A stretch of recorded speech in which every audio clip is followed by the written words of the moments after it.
So we were at the property, malleability and ductility. As I told you before, on Friday, what is malleable and ductile? Anji, suction, stand up, what are malleable?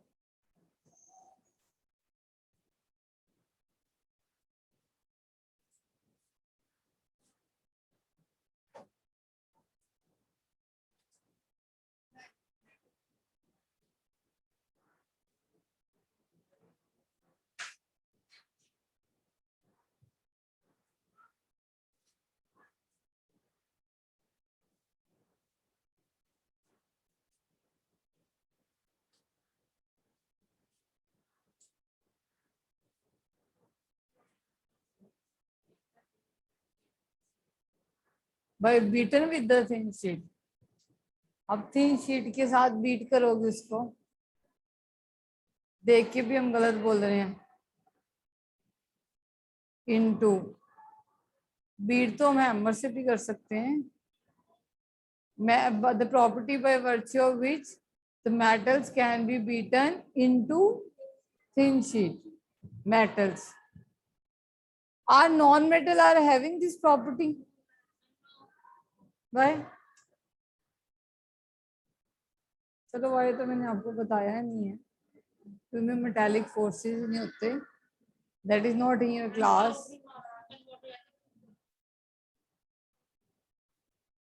हाँ जी, stand up. What is property? Define the property ductility.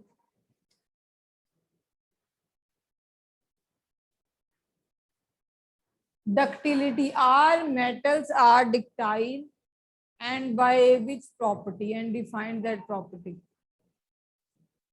Ductility. इसी class में जो बच्चे hand raise करते हैं उनको भी इसी क्लास में पढ़ाया है मैंने। फर्क इतने, they have presence of mind and you have absence of mind while sitting. This is only the difference. They are physically and mentally present, you are only physical present. उनको मैंने लग घर जाके नहीं पढ़ाया। हाँ जी, what is ductility? The property of metals which can be drawn into wires, and 100 times I have given the example of that copper wire and all. कि आपको याद रह सके, फिर आपको नहीं आ रहा।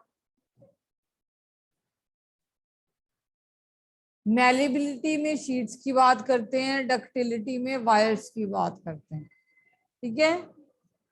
इसके बाद और प्रॉपर्टीज की बात करते हैं, as we have to do the chemical properties too. Let us finish the physical properties today first. Sit down.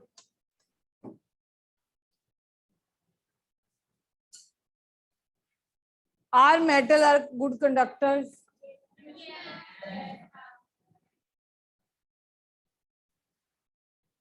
Conductors of both heat and electricity. So let us talk about next property, that is conductivity. चलो lustre बाद में कर लेंगे, जगह छोड़ दो।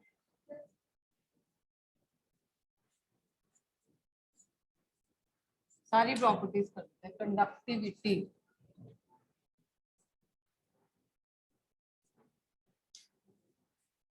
both thermal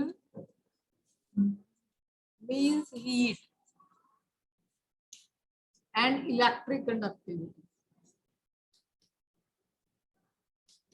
conduct दोनों करते हैं बेटे, हीट और इलेक्ट्रिसिटी।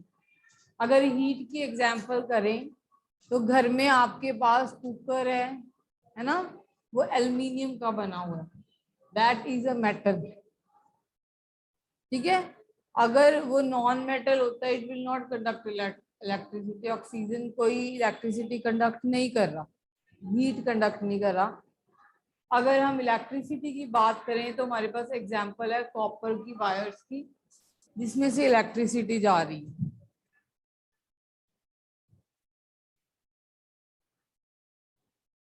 तो metals are both good conductor of heat and electricity.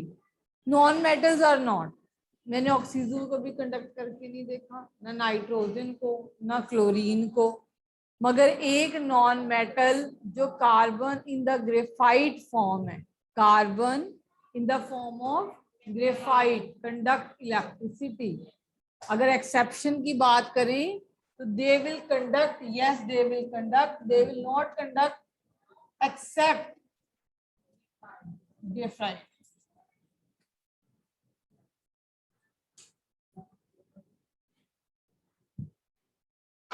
ठीक है, so the metals are good conductors. Saksham, stand up, stand up. Why metals are good conductor of heat and electricity? Why?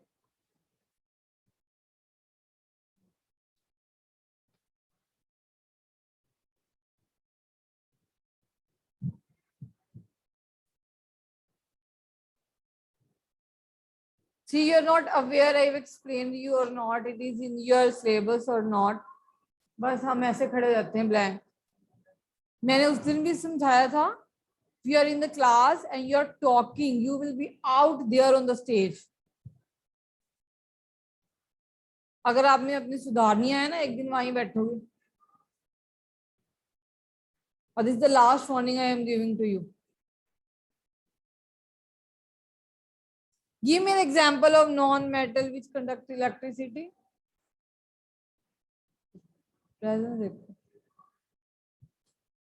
Example of a non-metal which conduct electricity.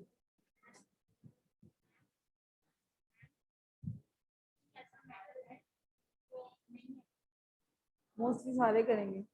Electronic forces. It is written on the board itself. Saksham, it is written on the board. Graphite carbon की एक form है जो electricity conduct करती है। Heat और जो electricity है ना, इलेक्ट्रिसिटी वो कंडक्ट करती है। जब आप सेल्स की स्टडी करोगे, इलेक्ट्रोलिटिक सेल्स की, तो ग्रेफाइट एज इलेक्ट्रोड यूज करोगे। ये जो आपके जो क्लॉक्स में जो सेल्स डलते हैं ना, उसमें कार्बन है in the form of graphite, काली काली सी निकलती है बाद में।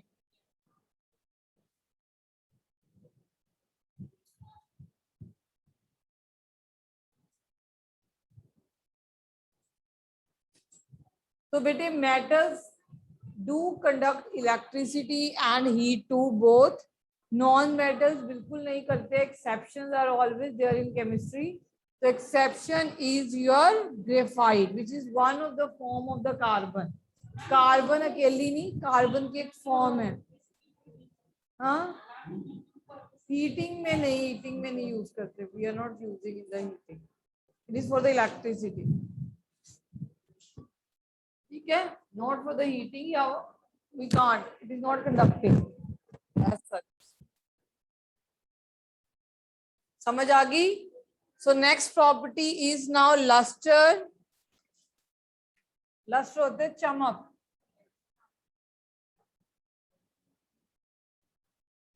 सारी प्रॉपर्टीज मेटल के पास है। So metal are lustrous, they have shiny appearance. We have already done कि जब आपकी मेटल के ऊपर कोई लाइट पड़ती है तो वो चमकता है। That is called luster. Non metals के पास ऐसी कोई प्रॉपर्टी नहीं होती। Exception is like iodine, diamond भी कह सकते हैं, है ना। डायमंड चमकता है ना, नॉन मेटल है, कार्बन की एक फॉर्म है। आयोडीन, ग्रेफाइट भी चमकता है। तो exception like you will be asked like iodine.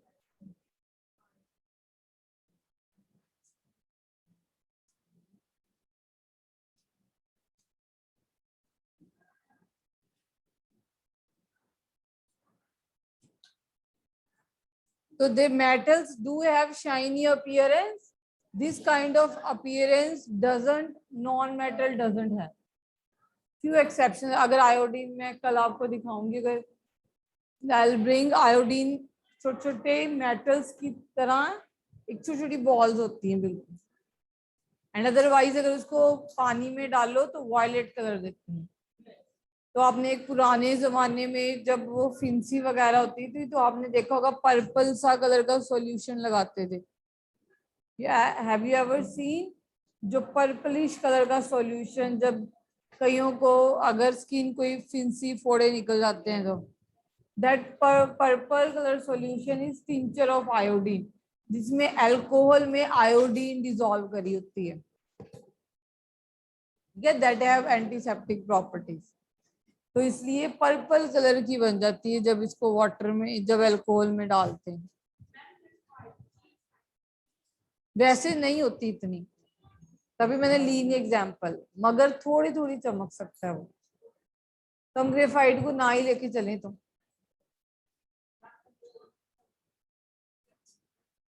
Book में, पर इतनी ज्यादा नहीं है जितनी डायमंड और आयोडीन की है। They don't have much shine.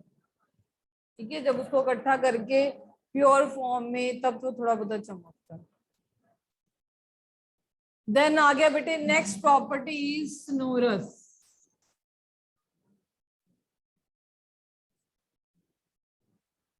सो आपको पता है कि अगर मेटल को आप स्ट्राइक करते हो तो आवाज करेगा। अगर मेरे यहाँ पे मैं आयरन की रोड ले आऊं, उसके ऊपर स्टिक करूं, कोई लगाऊं तो मुझे आवाज आएगी। बेल्स क्यों बजती है? क्योंकि मेटल साउंड करते हैं ना। Non metal doesn't make any kind of sound. This property is known as they have sonority, they are sonorous in nature. ठीक है बेटे, तो साउंड से स्नोरस आ जाता है। तो metals do produce sound and non metal doesn't. तो जितनी भी अगर हम बात करें बेल्स वगैरह की, इसी चीज पे वर्क करती है। अब मैं ऑक्सीजन की तो बेल बनाने नहीं वाली, ठीक है, या अलॉयज यूज करेंगे जो कि मेटल्स के मिक्सचर होंगे, ब्रास है, ब्रॉन्ज है, विल यूज अलॉयज, या स्टील अलॉय, अगेन निकल एल्यूमिनियम का अलॉय आता है। So many alloys are there.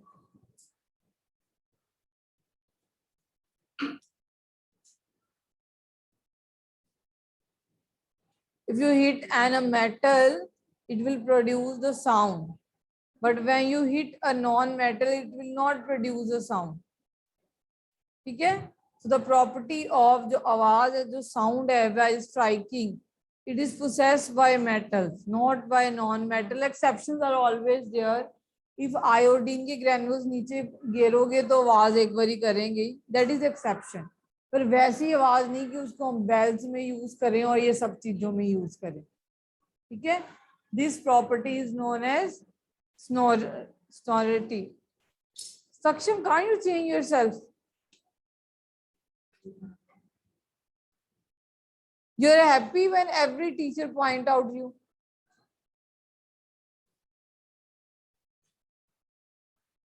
Oh, you're neat enough.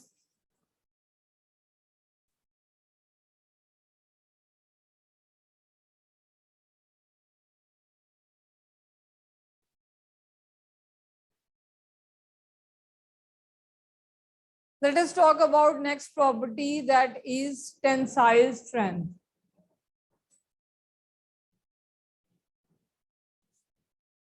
Next is tensile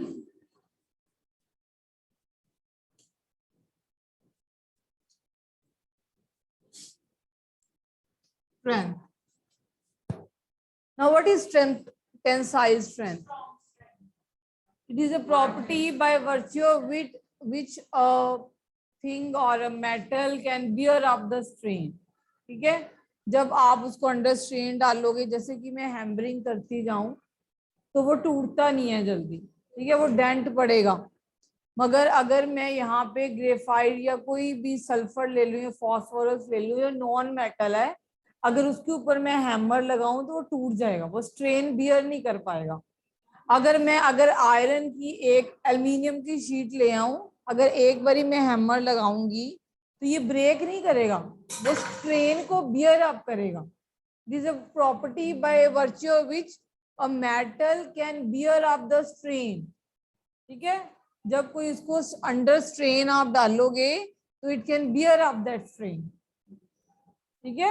अब कोई बच्चे हैं जो प्रेशर, पढ़ाई का प्रेशर बहुत अच्छे से बियर कर लेते हैं, तो they have a good tensile strength, ठीक है, ओके। अगर मैं यहाँ पे एक एक्स लेके आऊं, अगर मैं वुड के ऊपर लगाऊं तो वुड जल्दी टूट जाएगा। अगर वही, अगर उतना ही मोटा अगर मैं आयरन लेके आऊं तो वो जल्दी नहीं टूटेगा। तो that is called tensile strength, ठीक है। अगर मैं कुछ भी, मैंने आपको एग्जांपल, जैसे मैं अगर एक यहाँ पे ब्लॉक रख दूं उतना ही मोटा, जैसे ये मैं आयरन का इतना मोटा वुड का ब्लॉक रख दूं आयरन का, और उतना ही कोई मैं नॉन मेटल का रख दूं, अगर मैं हैमर करूंगी तो इसमें क्या डेंट पड़ना शुरू कर देगा, ये और पतला होना शुरू हो जाएगा। मगर मैं दूसरे ब्लॉक को अगर हैमर करूंगी वो टूट जाएगा, वो ये स्ट्रेन को बियर नहीं कर पाएगा। तो मेटल्स की जो टेंसाइल स्ट्रेंथ है, the ability by which it can bear up the strain, when it is under the strain it can bear up the strain, that is called tensile strength. What I am explaining, stand up. Who can be, who have more tensile strength? Why? Because they have strong force of attraction. अब दो बच्चों ने हाथ पकड़े हुए हैं और आपने आपको ना फेविक्विक से चिपका लिया हाथों को। अब दो बच्चों ने हाथ पकड़े हुए हैं जिन्होंने फेविक्विक से नहीं चिपकाया, ठीक है, टीचर ने मारा डंडा, फेविक्विक वाले नहीं छूट रहे हैं, उनकी टेंसाइल स्ट्रेंथ बड़ी है, बहुत ज्यादा है ना। क्यों? क्योंकि अब उन हाथों में फोर्स ऑफ अट्रैक्शन बढ़ गई ना, क्योंकि दोनों को होल्ड करने के लिए बीच में क्या आएगी? फेविक्विक। तो जब आपने अंडर स्ट्रेन डाला, अंडर प्रेशर डाला, तो वो हाथ नहीं छूटे, ठीक है। और वही हाथ जो दूसरे हैं, एक वो आ रहे डंडा आने से पहले हम अलग हो जाए, में दर्द होगी। अब दूसरों के पास तो कोई चारा नहीं, क्योंकि फोर्स ऑफ अट्रैक्शन बहुत ज्यादा बढ़ी हुई है। यही मेटल्स है बेटे, मेटल्स में फोर्स ऑफ अट्रैक्शन बहुत ज्यादा होती है। जब आप अंडर प्रेशर डालते हो वो जल्दी से टूटते नहीं है, नॉन मेटल जल्दी से टूट जाते हैं, अंडर स्ट्रेन को बियर अप नहीं कर पाते, क्योंकि उनमें फोर्स ऑफ अट्रैक्शन जो एटम्स हैं उनके, उनमें कम है। इन केस ऑफ मेटल्स ये फोर्स ऑफ अट्रैक्शन क्या हो जाती है? ज्यादा।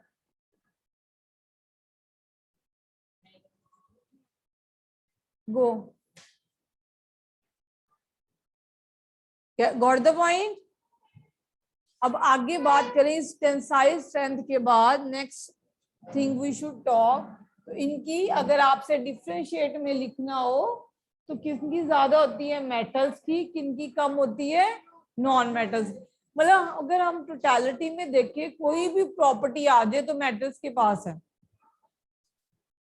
कोई भी प्रॉपर्टी आ जाए तो आपको प्रॉपर्टी का नेम पता होना चाहिए। डिफरेंस के फॉर्म में आएगी तो आपको पता है कि मेटल्स के पास ही है वो प्रॉपर्टी। हाँ, अलग से लिखने तभी तो याद होगी,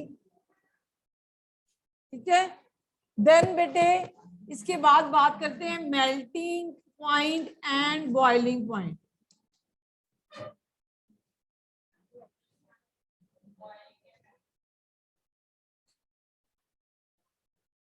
कोई चीज मेल्ट, अब बटर है, बटर मेल्ट कब करता है? या कोई भी जो आइस है वो वाटर में मेल्ट कब करती है? फिर वाटर स्टीम में तक बॉयल कब करता है? करता है ना। आइस मेल्ट करती है तो वाटर बनता है, वाटर से वाटर के वेपर्स बनते हैं। ये ऐसा क्यों होता है? क्योंकि बेटे हर एक मैटर एटम्स का बना हुआ है। अब इन एटम्स में फोर्स ऑफ अट्रैक्शन है, फोर्स ऑफ अट्रैक्शन है। एक दूसरे को बांध के रखने की प्रोबेबिलिटी है, तो आपस में बंधे रहते हैं। जितनी ज्यादा एक दूसरे को बांधने की प्रोबेबिलिटी, मेल्ट कब करेगा? जब आपके मॉलिक्यूल्स, ये सॉलिड स्टेट है, ये मान लो आइस है, तो इनमें जो पार्टिकल्स हैं बिल्कुल पास पास है, बिल्कुल पास पास है। जैसे कि इस रो के बच्चों के है ना, मैंने हाथ हाथ सबके पकड़े हुए हैं, सबने एक दूसरे के पकड़े हुए हैं, ठीक है, that is a force of attraction. ठीक, अब जब हम हीटिंग देते हैं, एनर्जी दी ना बाहर से इसको, आइस को, वैसे ही एनर्जी टीचर कैसे लेके डंडा लेके आएगी, हाँ छोड़ो अपने पढ़ाई की तरफ ध्यान दो, तो ये मॉलिक्यूल्स क्या हो जाएंगे, अलग अलग हो जाएंगे, हाथ छूट गए। तो ये सॉलिड से लिक्विड की तरफ जाएंगे, ऐसे अलग अलग हो जाएंगे, हाथ छोड़ दिए। तो जब ये सॉलिड टू लिक्विड चला जाएगा तब हम कहेंगे ये मेल्ट हो गया, that is a melting point. ठीक है, समझ आ रही है? अभी भी हम दोस्ती नहीं छोड़ने चाहते कि टीचर कहते हैं आप सीट्स भी चेंज कर लो, उधर उधर हो जाओ, इसका मतलब हमने क्या करना है, अब आपको बॉयल, अब एक थप्पड़ और, अब इंडिविजुअली थप्पड़ पड़ने हैं। जब इंडिविजुअली थप्पड़ पड़ेंगे आप अपनी जगह छोड़ के इधर उधर घूमोगे। अब आप लिक्विड स्टेट में भी नहीं रहे, अब आप किस स्टेट में चले गए, गैस स्टेट में, तब इधर उधर हो गए, इधर उधर, तब क्या चीज आई, बॉइलिंग पॉइंट। ठीक है, अब मेल्टिंग और बॉइलिंग पॉइंट हर स्टूडेंट का एक जैसा नहीं है। अब कोई बच्चा है ढीठ, मैं तो नहीं उठूंगा यहाँ से, उसको तो 5 थप्पड़ की जरूरत पड़ जाएगी, ठीक है, और कोई बच्चा एक थप्पड़ से ही मान जाएगा, और कोई बच्चा ऐसे ऐसे देखने से ही मान जाएगा। वैरायटी है ना अलग अलग, इसका मतलब सबका बॉइलिंग पॉइंट डिफरेंट है।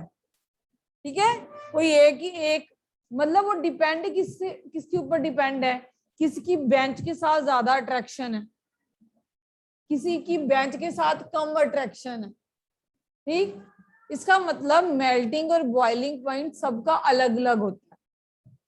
अगर हम मेटल्स की बात करें तो इनका मेल्टिंग और बॉइलिंग पॉइंट ज्यादा होता है। क्यों होता है? क्योंकि हमने किया कि मेटल जनरली सॉलिड्स होते हैं। ठीक है, अगर नॉन मेटल पहली गैसेस हैं, सोचो ऑक्सीजन गैस है, उसको क्या में मेल्ट बॉइल करना है, उसको कोई ज्यादा हो सकता है? अगर आयरन का ब्लॉक है मेरे पास, उसको तो मेल्ट करने के लिए मुझे बहुत ज्यादा हाई टेम्परेचर चाहिए, और अगर आयरन पिघल भी गई उसको अगर मैंने वेपराइज स्टेट में लेके जाना है, मुझको और हाई टेम्परेचर चाहिए, चाहिए कि नहीं चाहिए? ऑक्सीजन को तो मैं खुद लिक्विड बनाऊंगी, ऑक्सीजन तो पहले ही गैस है, इसको क्या मैंने बॉयल करना है? जो चीज पहली गैस है, पहले वो किस कंडीशन में पड़ी है, वेपर कंडीशन में पड़ी है, तो मुझे उसको ठंडा ही करना है। सक्षम, stand up now, stand up.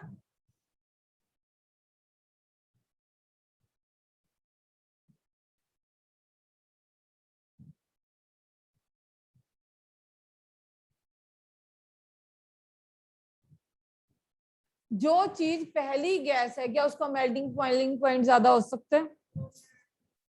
जो चीज है सॉलिड, आयरन है, एल्युमिनियम है, कॉपर है, अगर हमें आइस को मेल्ट करने के लिए रूम टेम्परेचर पे लेके आना पड़ता है, अगर मैं आयरन को मेल्ट करने के लिए मुझे कितना टेम्परेचर, आप हीटिंग देते हो, तवा रखा होता है ना, क्या वो मेल्ट हो जाता है इतनी जल्दी?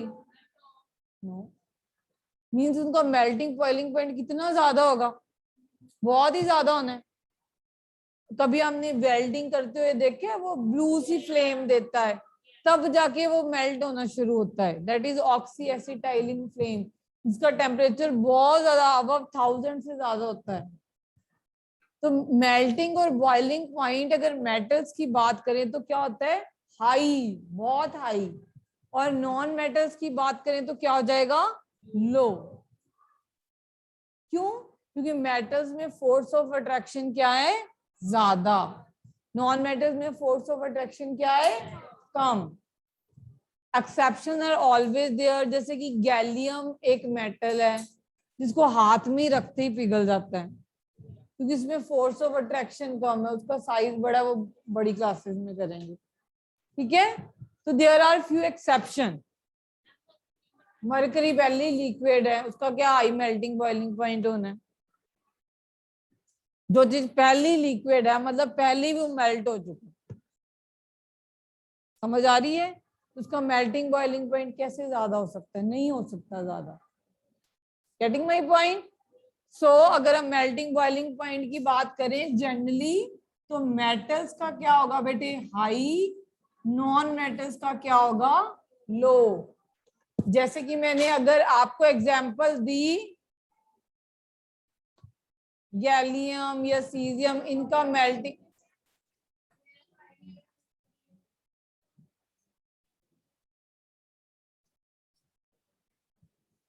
हर क्लास में ऐसे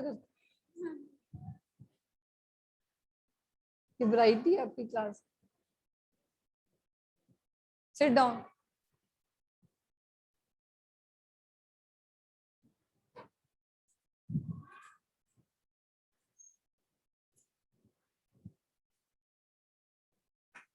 सो बेटे अगर मैंने यहाँ पे गैलियम की बात करी, वैसे मैं सीजियम की भी कर सकती हूँ, गैलियम, यहाँ पे मैं बात कर सकती हूँ डायमंड की।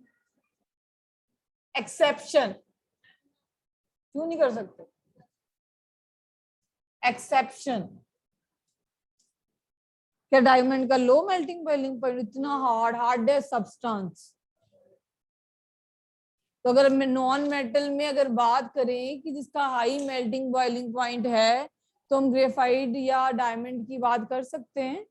ग्रेफाइट अगर जल्दी मेल्ट करता तो हम उसको इलेक्ट्रोड्स में क्यों यूज करते, डायमंड तो हार्डेस्ट सब्सटेंस है। तो you can write so many properties बेटे, starting from physical state. Physical state में से भी एक प्रॉपर्टी निकाल सकते हो, हार्डनेस। एक और प्रॉपर्टी निकाल सकते हो, अपने पॉइंट्स बनाने जितने मर्जी बनाते रहो। तो हमें पता है कि मेटल क्या होते हैं, हार्ड, नॉन मेटल क्या होते हैं, सॉफ्ट या जनरली गैसेस, और एक्सेप्शन तो होते ही हैं बेटे, एक्सेप्शन आर एवरीवेयर, एक्सेप्शन के बिना केमिस्ट्री नहीं है। डिफरेंस में नहीं बेटे, ये एमसीक्यूज में पूछे जाते हैं। डिफरेंस में यू विल नॉट राइट चलेगा, बट आपको वैसे पता होना चाहिए, ठीक है। तो हमने क्या ये सारी क्या करी हमने, दीज आर फिजिकल प्रॉपर्टीज। तो physical property we have started with the physical state.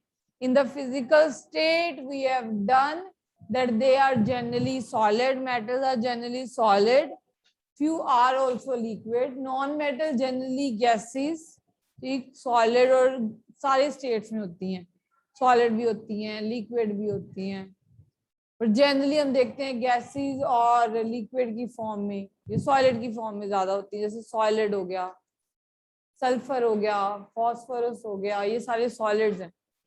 धीरे धीरे आपको याद होना शुरू होंगे, तो आप अभी अपनी कंसेप्ट में बिठाओ कि नॉन मेटल में जैसे मैं नाइट्रोजन पढ़ता हूँ या ऑक्सीजन पढ़ता हूँ या हाइड्रोजन है, these are non metal. Metal जैसे कि मैं आयरन देखता हूँ, कॉपर देखता हूँ, एल्यूमिनियम देखता हूँ, ये सारे क्या जाते हैं, metals.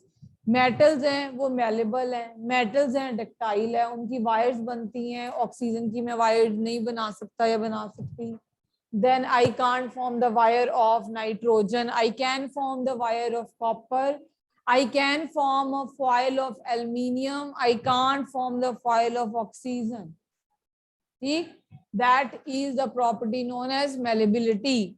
Then electric conductivity, you know, copper is a wire, that is electric conductivity, that is a metal. aluminium के कुकर्स घर पे पड़े हैं, वो भी मेटल हैं। कभी हमने ऑक्सीजन में तो खाना बनाया ही नहीं है, ना हाइड्रोजन में खाना बनाया है, ठीक है।